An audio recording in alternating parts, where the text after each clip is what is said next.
Hello students, welcome back to the Analyst for 30th July 2024, where we'll be discussing 9 most important articles from the Hindu and the Indian Express. In the very first article, we'll be understanding the various controversies regarding the Delhi versus Centre dispute and the recent Supreme Court observations regarding the same. In the next article, we'll be looking into the MMDR Act and the recent Supreme Court verdict regarding the same. In the third article, we'll be looking into the recent meeting of the Quad and the various outcomes arising out of the same. In the fourth article, we'll be looking into the various aspects of AI, machine learning in this article known as teaching computers to forget. In the fifth article, we'll be looking into a recent report into the Project Tiger. And lastly, we'll be concluding with Prelims Snippets, where we'll be discussing 4 more important articles from the prelims perspective. So stay tuned. Hello students, welcome to the very first article, where we'll be discussing about the controversy of Aldermen in the Municipal Corporation of Delhi. And recently the Supreme Court has reserved its judgment, and soon the Supreme Court will be coming out with the same. When it will be coming out the same, we'll be again discussing the issue, but till now let us discuss what the main core aspect of this challenge is and what other aspects we also need to look for the perspective of our examination. And here, this is a very important article from prelims point of view for Indian polity and governance, and also for GS2, where we have the issues and challenges regarding the federal structure of our constitution. And we know that the controversy of Delhi, right, where the elected government of Delhi versus the center has been always in the news, and this is also famously also told by the Supreme Court as a prime example of asymmetric federalism. Asymmetric federalism generally means the condition in any polity where the union government is far more strong with reference to various political, economic powers granted to the various states. In this case, because we know that Delhi has an elected assembly, it is certainly opined by various legal experts that Delhi's legislature and Delhi's overall polity structure reflects that of a federalism. And that is what we have to understand, that in this debate, where there is a constant tussle between the center and the Delhi government, so this is where this main issue becomes very important. And also in 2018-19, we will be seeing that there was a previous year question regarding the Supreme Court's verdict back then, and this is why it becomes extremely important for the candidates who are giving mains this year to be very pertinent and to be very observant of the issues and challenges arising out of Delhi versus central government, right? So this is where we have to firstly discuss who are aldermen who are actually in the news right now. Now, from the term only we can understand that aldermen, aldermen, they're kind of looking or say sounding similar, right? And definitely it means that only. It was actually, say, in the Western governments, there was a convention of appointing some people who were generally experienced and elderly. So what has been seen in many towns, in many municipal boards in the Western European nations and also in the US, they appoint some aldermen to look after, say, some affairs in their ward, in their municipalities. Now, in the comments, can you tell me, do you find any similarity in this practice from our ancient India? Now, can you tell me in the comments below what is the similarity of aldermen right now and our ancient Indian polity also? So let me know how you all are studying your history too. Now here, aldermen, according to this Delhi Municipal Corporation Act of 1957, these people are nominated member of a local body. And here, the act is defining aldermen as those with special knowledge of municipal administration. And what the powers that they're generally having in Delhi, they can vote in zonal ward committees. This empowers them to elect members of the standing committee, right? They also get area development funds and benefits extended to elected councillors also. Now, generally, they have the final say on the developments, on the various, say, aspect of, say, pavement and the various local related aspects in their ward. They also get a lot of funds in mainly the Western nations, right? And in India also, in Delhi, we also have some extra funds that they are actually getting for their area development. They can also vote on various city laws and the various aspects of their zonal ward committees. And at Delhi, the Delhi Municipal Corporation Act is actually empowering the Lieutenant Governor to nominate 10 aldermen who are above the age of 25 years. And there are various concerns related to the appointment of the aldermen in the MCD, that is the Municipal Corporation of Delhi. Firstly, the main allegation from various quarters of the Delhi polity is that the suitability of the nominees are sometimes at stake. That is, we know that these people are considered to be the experts in various aspects of the municipality administration. But it has been seen that there have been many cases of fraudulent nominees who have come to the fore. Then also, it has been alleged again by various experts that these aldermen are actually brought in to control and influence the overall MCD departmental works. And finally, there are also various administrative issues such as delays and lack of funds, which are actually being perpetuated by these aldermen. These are all allegations, and these are the various concerns regarding these particular people. And for the same, the Supreme Court in 2023, it came up with some observations. Firstly, giving voting powers under Article 339AA to the aldermen can destabilize the democratically elected MCD. So we know right now that MCD is actually democratically elected, that is, people go for direct elections, and the political parties defy the elections and they send their representatives to the MCD. And if some nominated members, some 10 nominated members known as aldermen, they are coming and they are actually looking into various works, advices and so on, but looking into the concerns, as we have seen, there can be some aspects where they can have some other intentions, and that is why the voting powers are sometimes contested, and that is why the Supreme Court has also told about the same. And when we talk about Article 239AA, we know that this was introduced via the 69th Constitution Amendment Act, right, in 1991, based on the S. Balakrishnan Committee recommendation. This is a very, very important amendment of the Indian Constitution, which has actually renamed the Union Territory of Delhi to National Capital Territory, that is the NCT of Delhi. So the governance structure here in Delhi is by introducing a legislative assembly, which I told is a very, very important aspect of federalism, because people are sending their representatives to take the decisions, to take local level decisions on their behalf. And this is why there is a legislative assembly for Delhi with elected members. The legislative powers that they can actually make the laws on state list and concurrent list matters, except police, public order and land. This is again a very, very important case where this is the exception, where the police, public order and land, the powers of the same are vested with the central government. The Lieutenant Governor's role is that person will be acting as an administrator of Delhi. And the LG and the Council of Ministers who have came from, say, the Council of Ministers who came from the Legislative Assembly, now the complications and the relationship between the same becomes very important here. The LG must be acting on the aid and advice of the Council of Ministers or implement the President's decision on the deferred matters, right? So this is a very, very important point where the Council of Ministers are actually very important to aid and advise the LG. And in cases of any dispute, right, the LG can actually refer any matters of disagreement with the Council of Ministers, right, to the President of the India.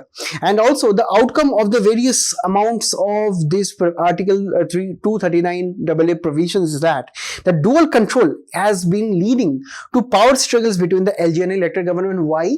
Because on one part we have the Council of Ministers, on one part we have the President, and in the middle we have the LG, right? It has been alleged that at various points of our Indian polity, at various phases of our Indian polity, after this act actually came into place, it has been alleged that the ruling party has been kind of controlling the LG, if at all the Council of Ministers are from a different political party, right? So this is the main aspect, which is also hurting the federalism of the country, because this is a purely asymmetric federalism model also opined by the Supreme Court of India. And the LG's discretionary executive power, the Supreme Court has told explicitly, that is limited to public order, police and land in Delhi itself, right? It is not having the say pure discretionary power of appointing or nominating aldermen, right? And also making them, or say giving them voting powers, right? The procedure, for example, if the LG is not agreeing with the Council of Minister, the procedure for disagreement has been clearly stated under the Transaction of Business Rules 1961, which is actually derived from Article 73 subclause 3 of the Indian Constitution. So according to rules and regulations, they have to sort out the disputes, right? And here let us look at the broader tussle here. Firstly, we have to understand that I have explained you, let me restate again, that there is a jurisdictional conflict between the union and the Delhi government, where according to the union, the LG can act independently of the Council of Ministers, just because the union government alleges that it has, or say Delhi has a union territory status, right? And on the other side, the Delhi government tells that Article 339AA has given Delhi special status and also a legislative assembly. And let me know in the comments which other union territory in the country has a legislative assembly. And due to this argument, Delhi claims that India is a federal nation because federalism is the basic structure of the constitution. So why we will be having an LG in between? Why won't we have the same status as governor or something like that? Right? So this is where the main tussle jurisdiction issue is. Right? The legal issues are unending in this case, where in 2019-22, in subsequent year, right, the two-judge bench in 2019 and also the Supreme Court, right, in 2022 referred the matter of administrative control and the services in the NCT of Delhi to a larger bench.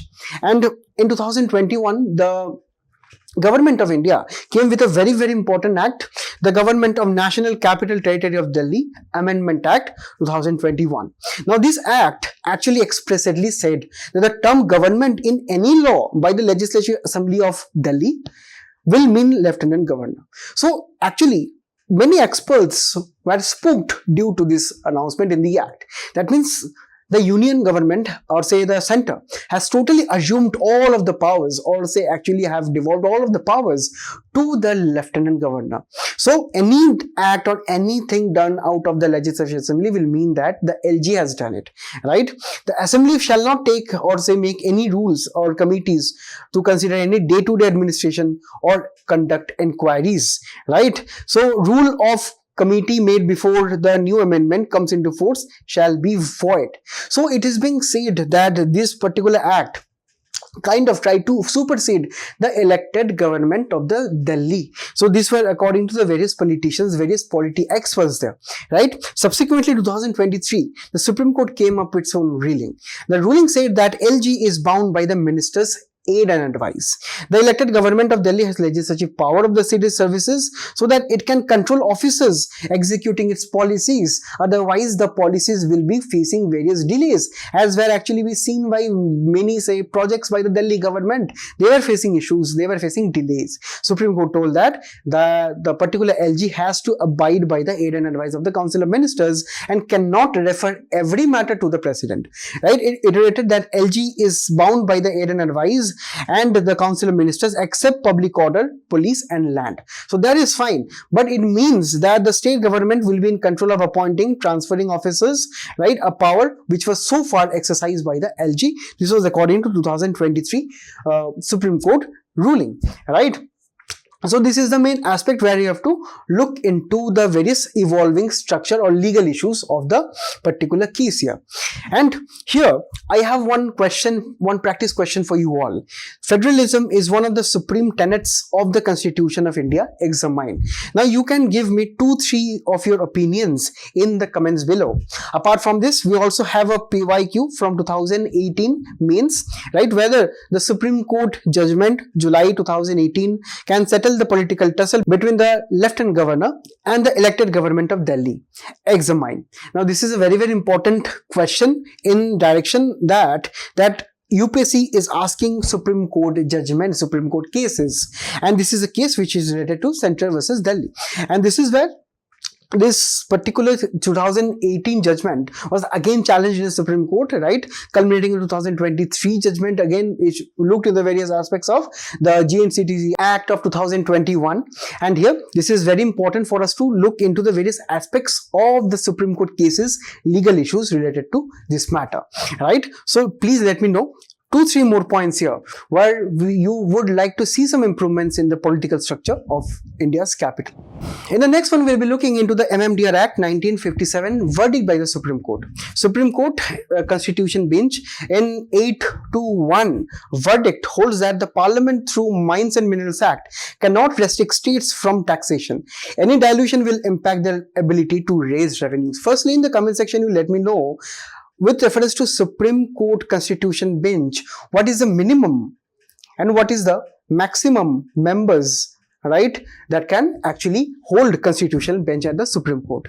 And here the main aspect is that India has a lot of minerals. We find that the cumulative growth of mineral production in the country was around 8.2% in the last financial year, right? Also, according to the mineral production index, right, it is 113, and this is according to the base year of 2011 and 12. That means that over a period of time, the production has increased, right?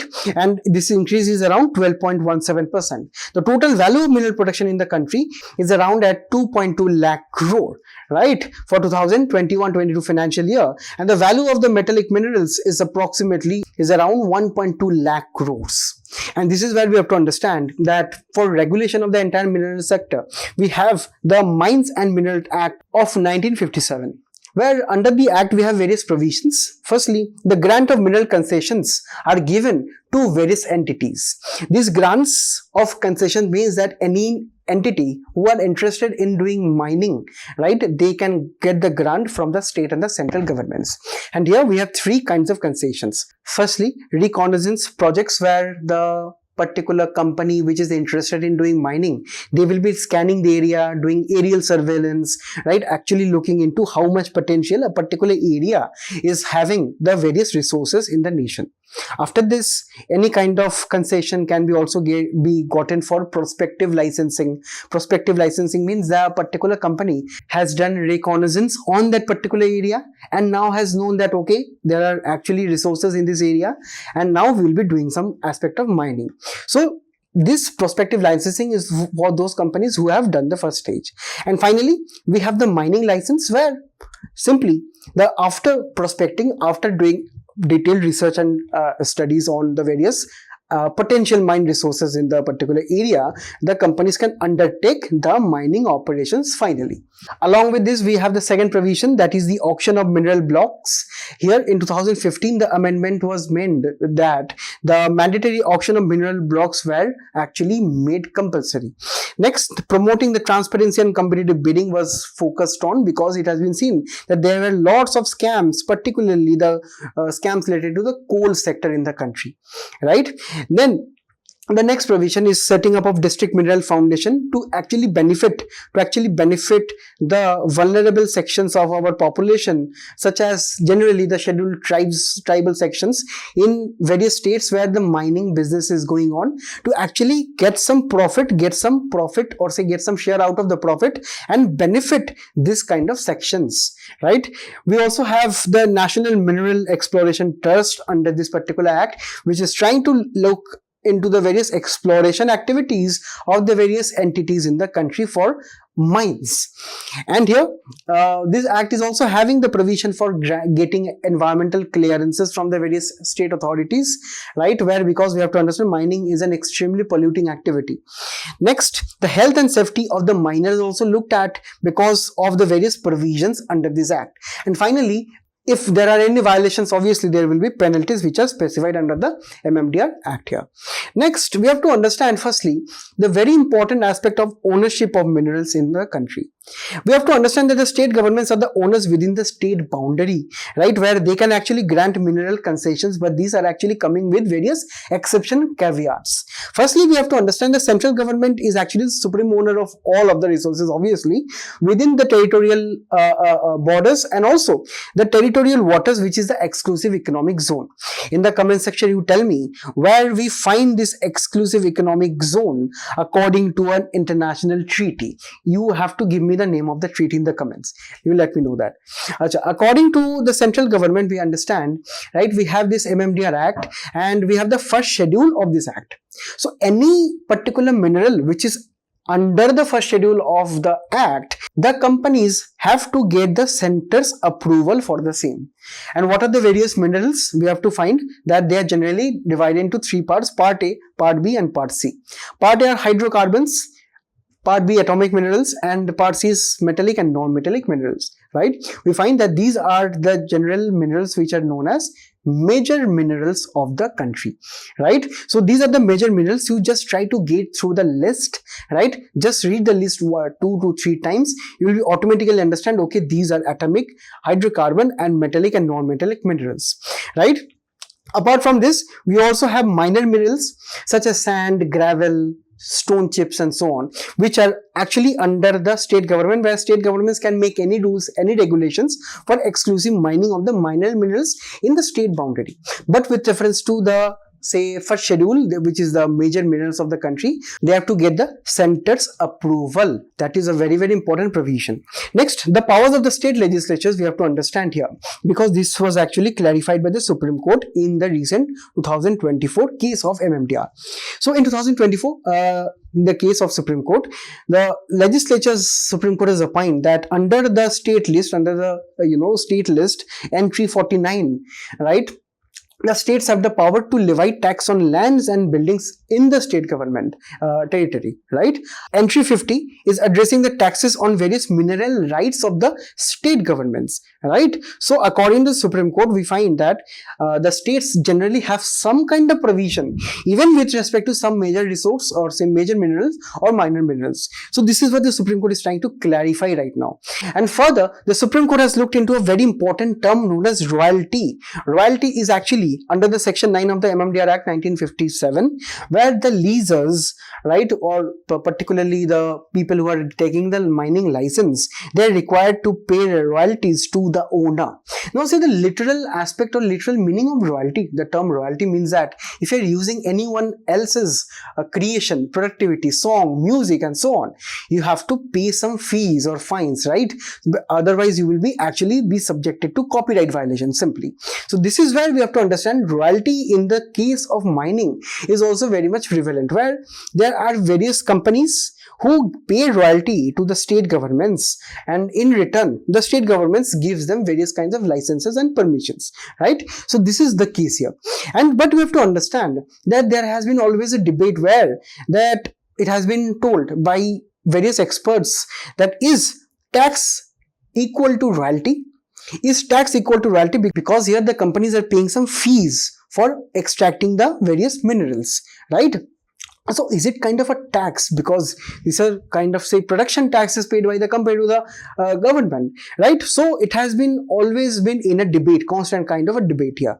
Now according to a Supreme Court case from 1989 in the India Cement Limited versus Tamil Nadu government, what the Tamil Nadu government did back then, it tried to levy a cess on the royalty of the particular say Indian Cement Limited, and this particular company went to the Supreme Court and challenged the cess on the royalty rates, and according to the Supreme Court back then, it told that royalty is equal to tax, right? Because you have to understand, according to entry 54 of the Union List, the exclusive regulation of the mining sector is only with the center government, right? So this is where the Supreme Court clarified that. Later in 2004, in the state of West Bengal versus Keshoram Industries Limited, the Supreme Court clarified that cess on royalty is a tax versus royalty is a tax is a very different aspect, right? So the Supreme Court tried to clarify this position that cess on royalty is kind of a tax, and also we have to understand that royalty versus tax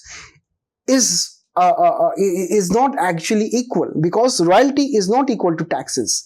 This is where we have to understand that the issue of royalty versus tax is a debate which was also going on in the Supreme Court for a longer period of time. And recently in 2024, right, in a majority of the Supreme Court judgment, right, the Supreme Court clarified that royalty is not a tax. Royalty is a contractual consideration paid by the mining lessee to the lessor for enjoyment of mineral rights. The liability to pay royalty arises out of the contractual conditions of the mining lease. Any payments made to the government cannot be deemed to be a tax merely because the statute provides for their recovery as arrears. So it is actually very much understandable that royalty is not actually equal to tax, because tax comes with some obligations from the state also, right, to give some services to the companies here. If we talk about royalty, the companies just have to pay the money without any expectations from the government, right? So that is why this clarity was very important.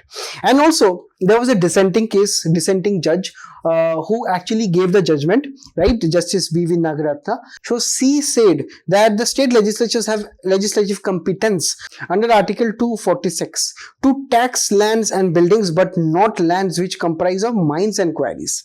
So Article 246 read with entry 49, we have to understand it is the state government's powers to tax any land or building, but not mines or quarries, right? Because they do not fall within the description of land under the entry 49. Now, without going into too much of dispute, simply what the justice said is that you cannot equate land and building with mines, with the nature of mines, right? Because people do not live on mines once that particular area is mine, right? So this is where we have to understand this was one dissenting case. Otherwise, the Supreme Court is actually unanimous in this direction.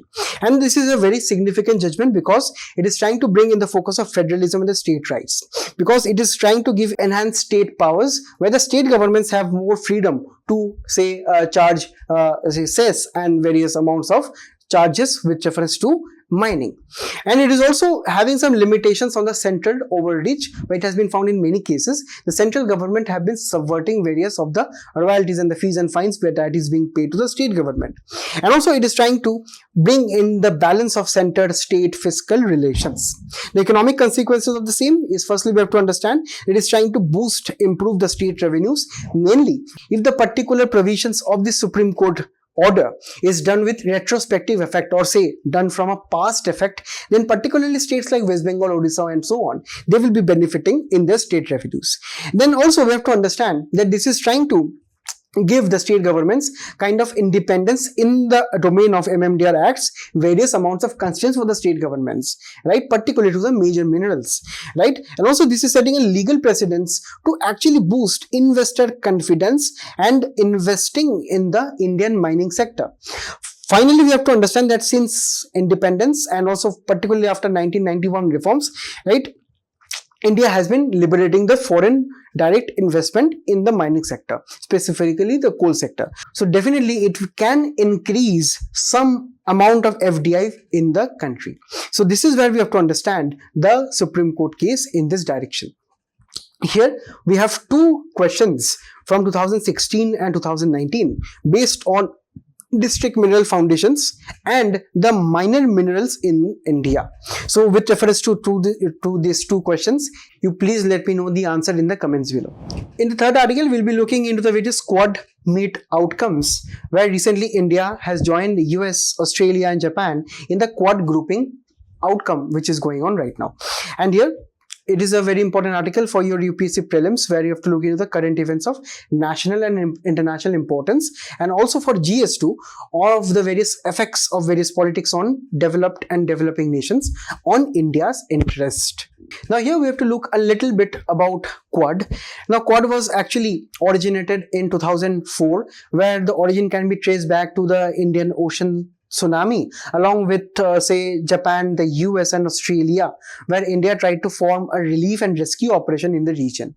The group was later disbanded after 2004-05 operation. Later, Japanese Prime Minister Shinzo Abe proposed a group of like-minded countries in the Asia-Pacific region on the themes of mutual interest. So this actually started as an idea of forming a group of mutual interest between India, Japan, Australia and the US, right, as a form of a relief operation to a particular operation or a group which is trying to focus right now on maritime security, military aspects, economy and health aspects.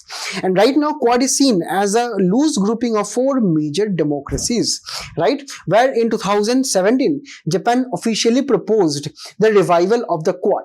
The first working level meeting was held in Manila in 2017, after which Australia joined in 2020, right, where Australia joined in the India, US, Japan, Malabar naval exercise, which is a highly crucial exercise for this Quad summit. And it is very important for us to understand the differences between AUKUS, Five Eyes Alliance and Quad.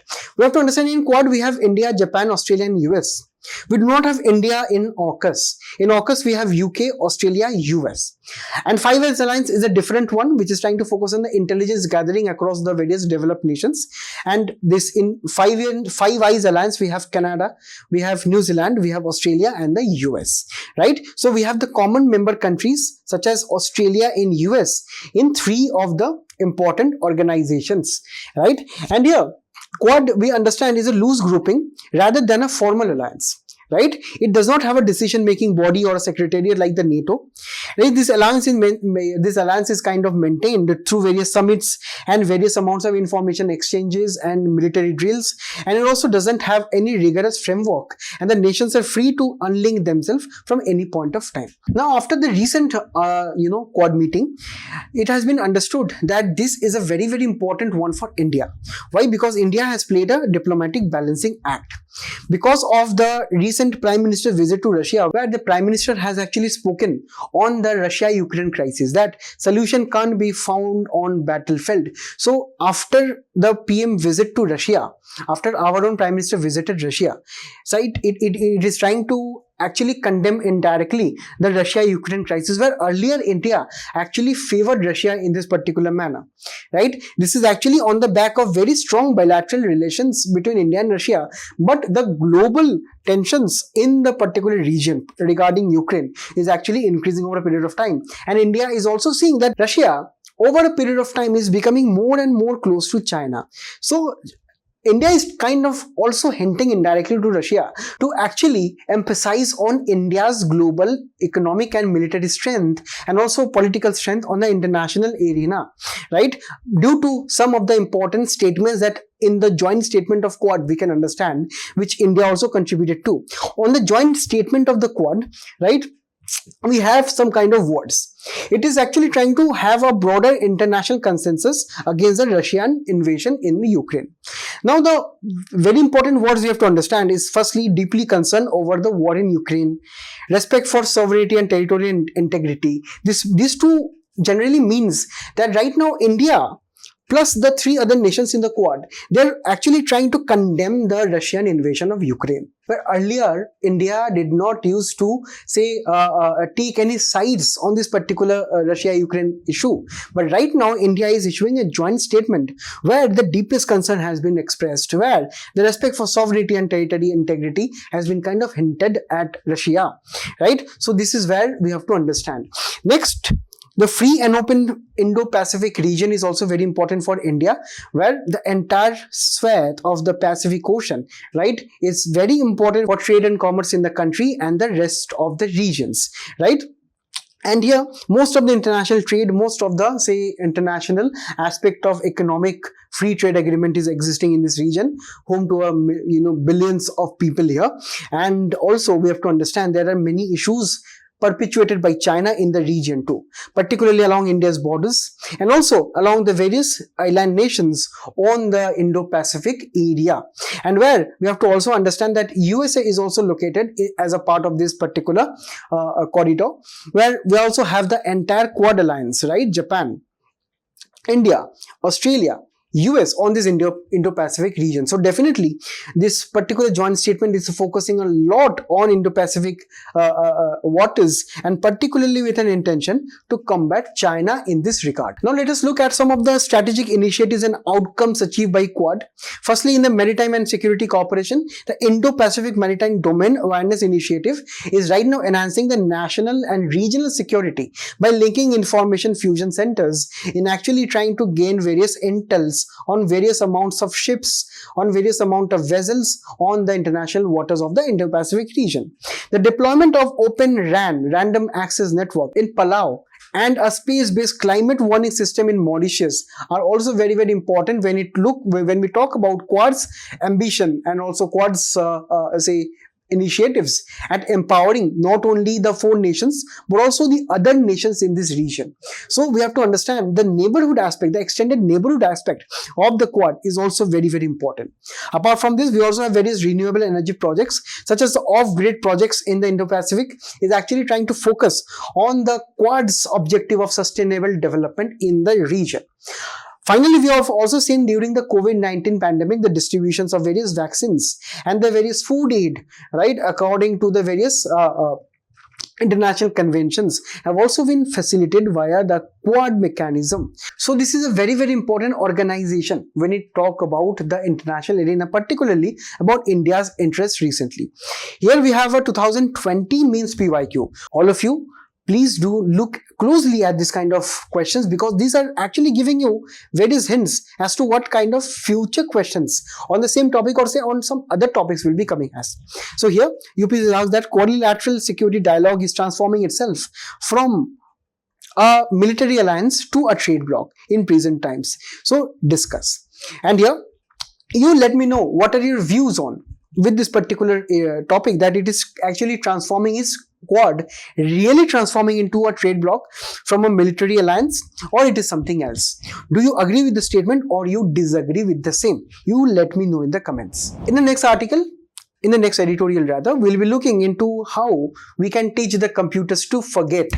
And here this is actually talking about machine learning, artificial intelligence and large language models. And the recent technology of AI and the various chat GPT and so on requires a lot of data to be trained, and this data is coming from you, coming from me, and a lot of others, peoples and governments and banks and so on. So these systems are being trained on this kind of data. And what happens to the data after they have been trained? Do they just stay like that, or there can be some cyber criminal who can attack and hijack our data and use it to their own terms and conditions? So this is where we have to understand makes the issue of forgetting the data from the servers of the various companies in the country and also abroad. Very, very important topic for prelims under general science and GS3 awareness in the fields of IT and computers.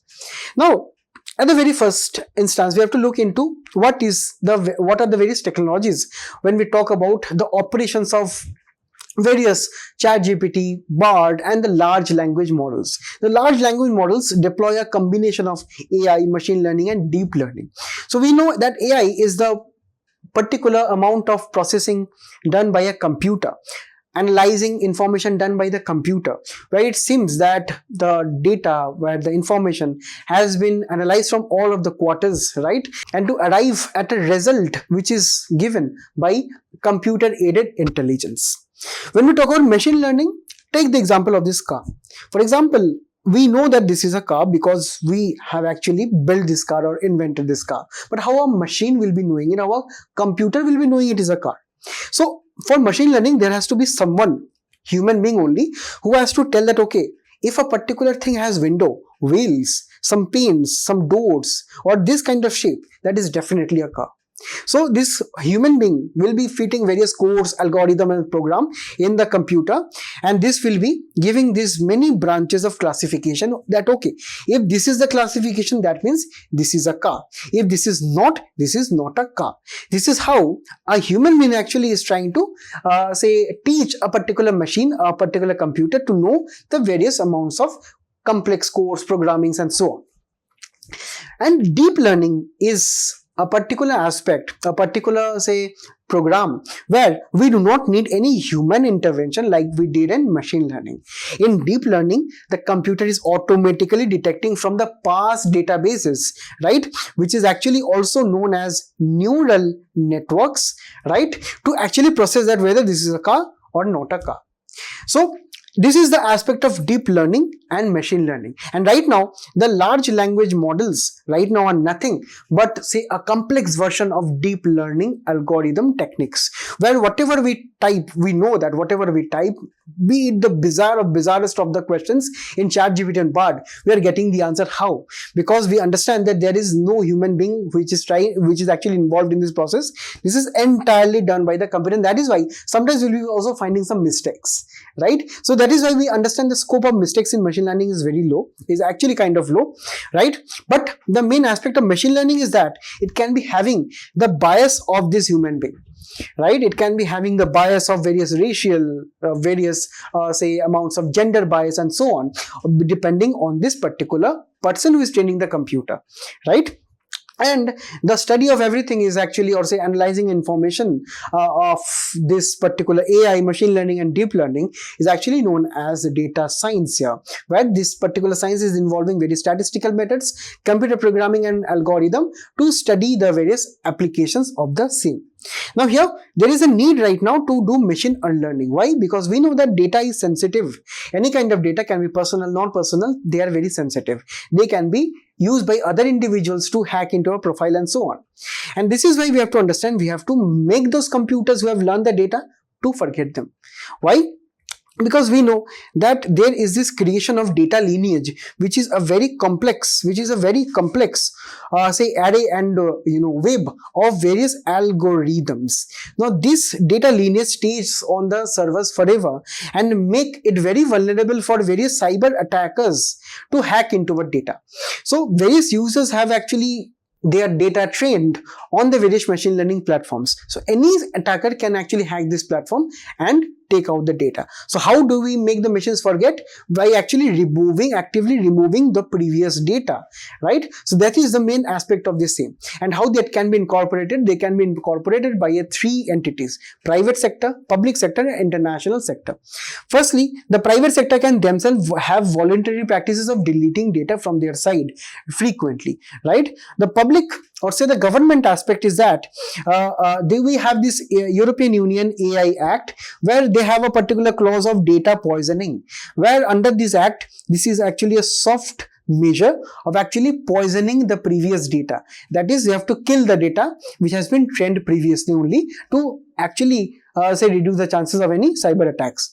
And also, when India is a part of promoting digital public infrastructure such as Aadhaar, promoting various amount of direct benefit transfers and so on. So India right now is also using many data training platforms. India also have to be very aware of this particular aspect, where India must be also focusing on machine learning. And on the international side, we have the International Electrotechnical Commission, which has to come out with various rules and regulations on the aspect of machine learning, which is not there as of now. In the next article, we'll be looking into Project Tiger, because according to a recent report, there are concerns that there are many displaced groups of tribal populations and the forest dwellers due to the conservation, or say intense amount of conservation of the tigers in the country. Now, if we look at the Project Tiger, it was begun in 1973 at the Jim Corbett National Park, right? The tigers reserves are right now spread over more than 75,000 square kilometer area, and India has more than 3,000 tigers in 53 tiger reserves. And we have to understand that India accounts for 70% of the world's wild tiger population. And we can look at this particular map, and this map is very important for your preparation. Please do try to remember the names according to the various states, right? Particularly if you look at the recent tiger population report, right, where the states with the highest tiger numbers, right, is Madhya Pradesh, Karnataka, Uttarakhand, Maharashtra and Tamil Nadu. The reserves with highest tiger population is Jim Corbett, Bandipur, Nagarhole, Bandhavgarh and Dudhwa. So these are very important facts for your prelims, because there have been various amounts of previous questions. Now, when we look at tiger reserves in the country, this is actually happening under the Wildlife Protection Act of 1972.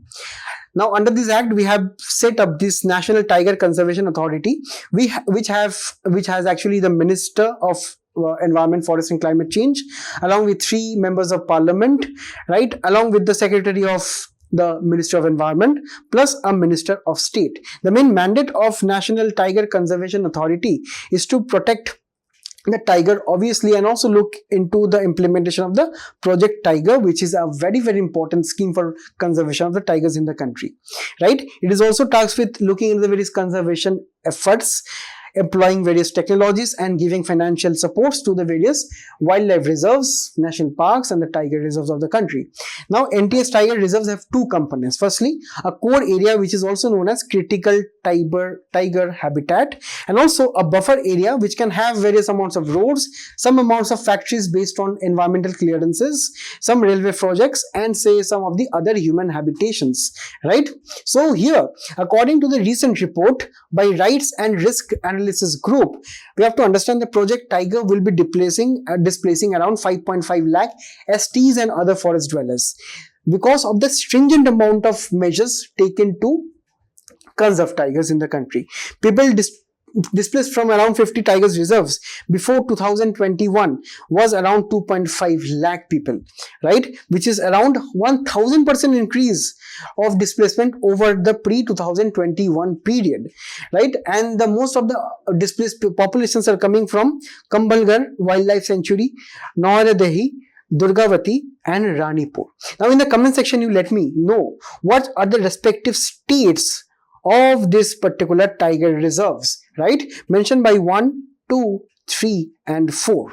Right, as we know that over a period of time the number or say the population of tigers has been increasing, right, particularly due to success of the Project Tiger, and that is why the implementation of the same has been increased and made more stringent, and that is why a lot of people are being displaced without even given some due recognition and due compensation. This is a very serious issue which you can actually quote in your mains answers as some value addition points. In the last part we'll be looking into prelim snippets, 4 more important articles where we'll be starting with amoebic meningoencephalitis.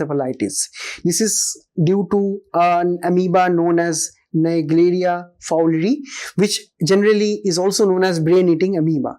They transmit generally from various water bodies such as ponds, swimming pools, lakes, ponds, right, and also they try to populate generally in warm fresh waters, and they enter our system via the nasal passages. The main symptoms are headache, fever, nausea, vomiting, stiff neck and sensitivity to light, and also as the disease progresses people can also have seizures, and even death, where the mortality rate is as high as 97%. It is a very serious disease where this disease has actually claimed a life in Kerala. And this is also understandable that there is a drug for the treatment of the same, where the name of the drug is known as metafosine. It is actually manufactured in Germany. So India is also trying to bring in a lot of shipments of the drugs in the country to treat this brain-eating amoeba disease. Recently, the Defense Acquisition Council of India has actually signed a lot of US defense deals.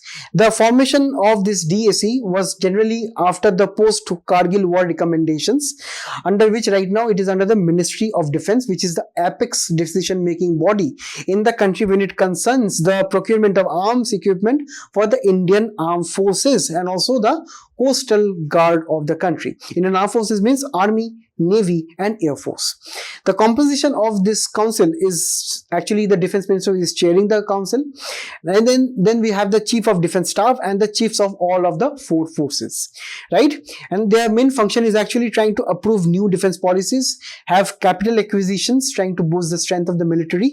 It is also looking into the overseas procurement process of the various military equipment, and also for the indigenization and reducing dependency of India on the rest of the world.